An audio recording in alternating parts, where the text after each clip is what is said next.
નમસ્કાર દર્શક મિત્રો, હું શીતલ મહેતા ન્યૂઝ ઓફ કચ્છમાં આપનું સ્વાગત છે। જોઈએ આજના સમાચાર। ભુજમાં બ્લેકમેલિંગ કરી ઘરમાંથી સગીર પાસે ચોરી કરાવનાર 2 આરોપી પકડાયા।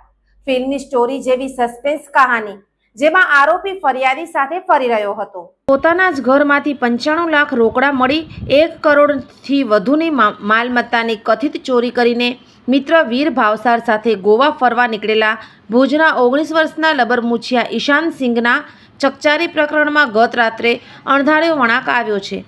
અમદાવાદ એરપોર્ટ પરથી કોલકાતાની ફ્લાઇટ પકડે તે પહેલાં બોર્ડિંગ ગેટથી પકડીને પરત ભુજ લવાયેલા ઈશાને આખા દિવસની પૂછપરછના અંતે જે ઘટસ્ફોટ કર્યો તે જાણીને સૌ કોઈ ચોંકી ઉઠ્યા હતા। ઈશાન ઘરમાં હાથફેરો કરીને મિત્ર જોડે મોજ મજા કરવા નીકળ્યો હોવાનું મનાતું હતું, પરંતુ હકીકતે તેને સોસાયટીમાં જ રહેતા રાહુલ ભગવાનજી સોલંકી નામના મિત્રએ બ્લેકમેલ કરેલો।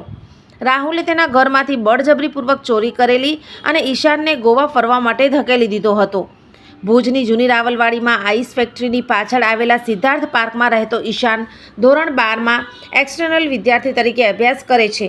તેના પિતા માધવેન્દ્ર સિંઘ રાજપૂત લશ્કરી દળોના બાંધકામ કોન્ટ્રાક્ટર તરીકે પેઢી ધરાવતા હતા। ગત જાન્યુઆરી માસમાં તેમનું હાર્ટ એટેકથી નિધન થયેલું। ઈશાનની મોટી બહેન કાનપુરમાં MD પેથોલોજીનો અભ્યાસ કરે છે। પિતાના નિધન બાદ બધો કારોબાર ઈશાનની માતા ટ્વિંકલ સિંઘ સંભાળી રહ્યા છે। 16મી જુલાઈના રોજ ટ્વિંકલ સિંઘ જરૂરી કામસર લખનૌ ગયેલા। ઈશાન ઘરે એકલો હતો। સિદ્ધાર્થ પાર્કમાં જ રહેતો રાહુલ ભગવાનજી સોલંકી ઈશાનનો ખાસ મિત્ર હતો। 2 માસ અગાઉ ઈશાને રાહુલ જોડે ઇંગ્લિશ દારૂ પીને સિગરેટ પીધેલી। રાહુલે ઈશાનનો દારૂ સિગરેટ પીતો વિડીયો તેના મોબાઈલમાં રેકોર્ડ કરી લીધેલો અને ઈશાનને ઘરમાંથી ચોરી કરીને 15 લાખ લઈ આવી તેને આપવાનું કહી, જો નાણાં ના આપે તો આ વિડીયો તેની માતાને બતાડી દેવાનું કહીને ડરાવતો, બ્લેકમેલ કરતો હતો। રાહુલે તેને કહેલું કે તને ખબર જ છે કે તારી માં કેવી છે, આ વિડીયો જોશે તો તને જાનથી મારી નાખશે। ઈશાનની માતા લખનૌ ગઈ હોવાનું જાણતા રાહુલે 18મી જુલાઈથી રાત્રે ઈશાનના ઘરે આવી તિજોરીમાંથી તેને ચોરી કરવા દેવા દબાણ કરેલું। ચાવી ઈશાનની માતા પાસે હોઈ રાહુલે કાતરથી તિજોરીનું લોક ખોલવા પ્રયાસ કરેલો, પરંતુ લોક ખુલ્યો નહોતો। ડરી ગયેલો રાહુલ રડવા માંડતા તે જતો રહેલો। બીજા દિવસે એટલે કે 19મી જુલાઈની રાત્રે ઈશાન તેના ઘરમાં મિત્ર વીર ભાવસાર સચિન પ્રસાદ જોડે આઈપેડ પર ગેમ રમતો હતો, ત્યારે રાહુલ ફરી આવેલો અને તિજોરી ખોલી ચોરી કરવા દેવા માટે દબાણ કરેલું। ગભરાયેલા ઈશાને આ અંગે વીર અને સચિનને વાત કરીને વિનંતી કરેલી કે રાહુલ ઘરની તિજોરી તોડે તો તમે કોઈને કહેતા નહીં। રાહુલને મદદ કરવામાં ઈશાન સાથે તેના 2 મિત્રો પણ જોડાયા હતા। તિજોરીનું લોક ના ખુલતા રાહુલે ઈશાનને ધમકાવી વીર જોડે ગણેશનગરમાં રહેતા ચાવી બનાવી આપતા સરદારજીને લઈ આવવા જણાવેલું। ઈશાન મોડી રાત્રે સરદાર ઉદલસિંઘને મળેલો। રાત્રે 12 વાગ્યે તે સરદારજીને લઈ ઘેર આવ્યો, ત્યારે ત્યાં હાજર રાહુલે પોતે ઈશાનનો મામા હોવાનું કહીને ઈશાન નલિયા એરફોર્સનો અધિકારી હોવાનું જણાવી કાલે ઇમરજન્સીમાં નલિયા એરફોર્સ જવાનું છે, કેટલાક અગત્યના ડોક્યુમેન્ટ્સ તિજોરીમાં રાખેલા છે, પરંતુ ચાવી મળતી નથી તેવી ખોટી વાતો કરીને તિજોરીની ડુપ્લિકેટ ચાવી બનાવી લેવડાવી હતી। સરદારના ગયા બાદ રાહુલ તિજોરીમાં રહેલી રોકડ રકમ અને ઘરેણાં ચોરી લઈને પોતાના ઘેર જતો રહ્યો હતો। ઈશાનના ઘરમાં ચોરી કર્યા બાદ રાહુલે નવો પ્લાન બનાવ્યો હતો। સવારે 8 વાગ્યે તેણે ઈશાનને મળી જણાવેલું કે ઘરમાં ચોરી વિશે તારી માતાને ખબર પડશે તો તું જવાબ નહીં આપી શકે, તેથી એક કામ કર, તું અને તારા 2 મિત્રો વીર અને સચિન 3 જણા ગોવા ફરવા નીકળી જાઓ। તમારા મોબાઈલ મને આપી દો, હું તમને નવા મોબાઈલની વ્યવસ્થા કરી આપું છું। ભુજથી નીકળો પછી મારા સિવાય બીજો કોઈનો કોન્ટેક્ટ કરતા નહીં। તારી માં આવશે તો હું તેને સમજાવી મામલો ઠંડો પડ્યા બાદ તમને પાછા ભુજ બોલાવી લઈશ। રાહુલની સૂચના મુજબ ઈશાન અને વીર ગોવા જવા તૈયાર થઈ ગયા હતા, પરંતુ સચિને ઇનકાર કરેલો। બેઉના મોબાઈલ ફોન રાહુલે લઈ લીધેલા અને તેમને 2 નવા આઈફોન આપેલા। બેઉને રોકડા 70,000 વાપરવા આપીને રાહુલે તેના મિત્ર રવિ ઉર્ફે રાહુલ મોહનભાઈ માહેશ્વરી રહે માનકુવાની મદદથી બેઉને ગોવાની પેકેજ ટૂર બુક કરાવી દઈ ઇનોવા કારમાં બેઉને અમદાવાદ રવાના કરી દીધા હતા। જોકે ગોવાની ફ્લાઇટ ચૂકી જતાં રાહુલના કહ્યા મુજબ ઈશાને કોલકાતાની ફ્લાઇટ બુક કરાવેલી। રાહુલના કહેવાથી નવા 5 સિમ કાર્ડ ખરીદેલા। રાહુલ સતત તેમના સંપર્કમાં રહેતો હતો। ગોવા જવા નીકળ્યા બાદ ઈશાને નવા નંબર પરથી કાનપુરમાં ભણતી તેની મોટી બહેનને ફોન કરીને જણાવેલું કે હું ગોવા જવા નીકળી ગયો છું, પાછળ આવતા નહીં, નહીંતર ખોટું પગલું ભરી લઈશ। બહેને માતાને આ અંગે વાત કરતાં માતા ટ્વિંકલ સિંઘ ભડકી હતી। તે તુરંત જ ફ્લાઇટથી ભુજ દોડી આવી હતી। ટ્વિંકલ સિંઘે રાહુલ સોલંકીને ફોન કરીને પોતાને સાંજે 5 વાગ્યે ભુજ એરપોર્ટ પર કાર લઈને તેડવા આવવા જણાવેલું. રાહુલ સચિનને લઈને થાર કારમાં ટ્વિંકલ સિંઘને એરપોર્ટ પર તેડવા પણ ગયેલો. ઘરે ગયા બાદ ઘરની તિજોરી ખુલ્લી હોવાનું અને ચોરી થઈ હોવાનું જણાતા ટ્વિંકલ સિંઘે તે જ થારમાં બેસીને રાહુલ જોડે ભુજ એ ડિવિઝન પોલીસ મથકે દોડી આવેલ. ટ્વિંકલ સિંઘને કલ્પના સુદ્ધા નહોતી કે જે રાહુલ પર તેણે ભરોસો કર્યો છે તેણે જ ચોરી કરી છે અને દીકરાને બહાર જવા મજબૂર કર્યો છે.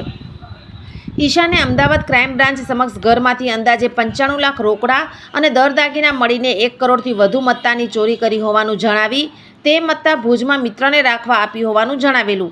પરંતુ ઈશાનની માતાએ ઘરમાંથી 8 લાખ રોકડા અને સોનાના ઘરેણાં બિસ્કિટ મળીને 32,30,000ની માલમત્તાની ચોરી થઈ હોવાનું જણાવેલું. બંનેને પોલીસે પકડ્યા તે અગાઉ રાહુલ સોલંકીએ ઈશાનને ફોન પર જણાવેલું કે મને ભુજ એ ડિવિઝન પોલીસ લઈ જાય છે. મારા નંબર પરથી ફોન આવે અને પોલીસ પૂછે તો પણ તમારું સાચું લોકેશન જણાવતા નહીં. ગઈકાલે બપોરથી પોલીસે 4 જણની અલગ અલગ અને એક સાથે બેસાડીને ગહન પૂછપરછ કર્યા બાદ બનાવ સ્પષ્ટ થયો હતો.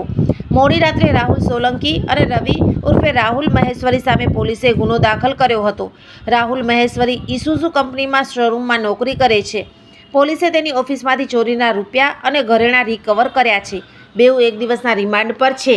પીઆઈ અલ્પેશ પટેલ પૂછપરછ કરી રહ્યા છે.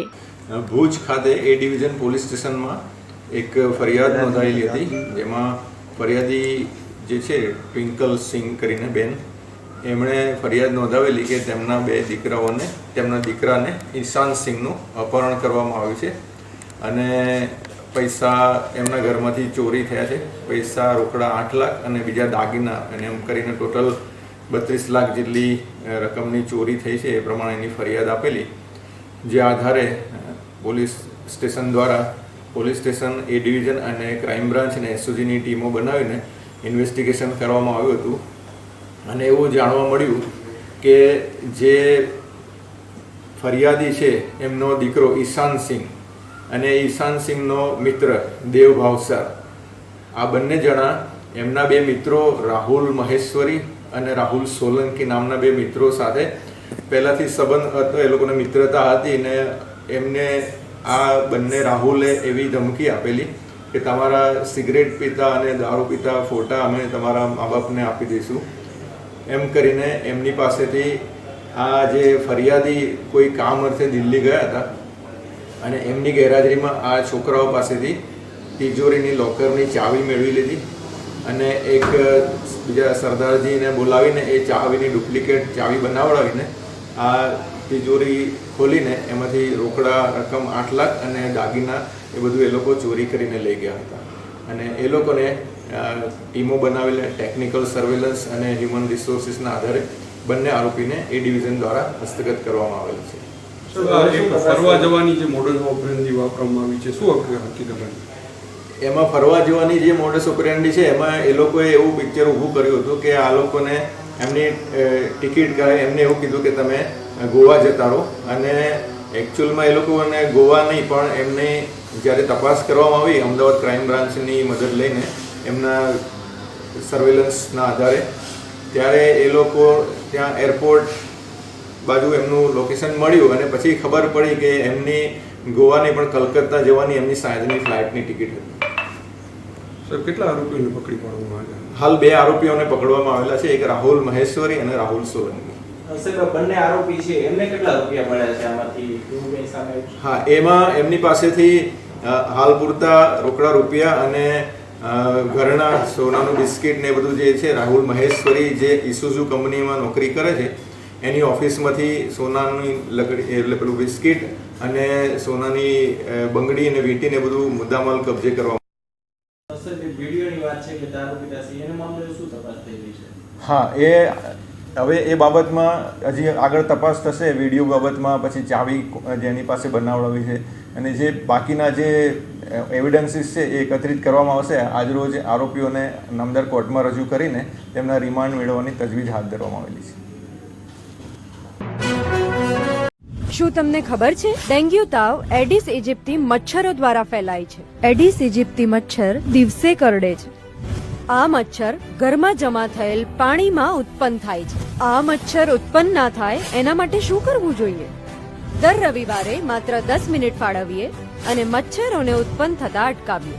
આપણા ઘરની અંદર તેમજ આસપાસના 10 મીટરના વિસ્તારમાં રહેલા ઉપયોગમાં લેવાતા પાણીના પાત્રોને હવાચુસ્ત ઢાંકણથી બંધ કરીએ. જેની જરૂર ના હોય એવા બિનઉપયોગી સંગ્રહ કરેલા પાણીનો નિકાલ કરીએ. એટલું જ નહીં, આ બાબતની માહિતી આપણે આપણા આસપાસના 10 લોકોને આપી આપણા શેરી અને મહોલ્લાને મચ્છરજન્ય રોગચાળાથી બચાવીએ.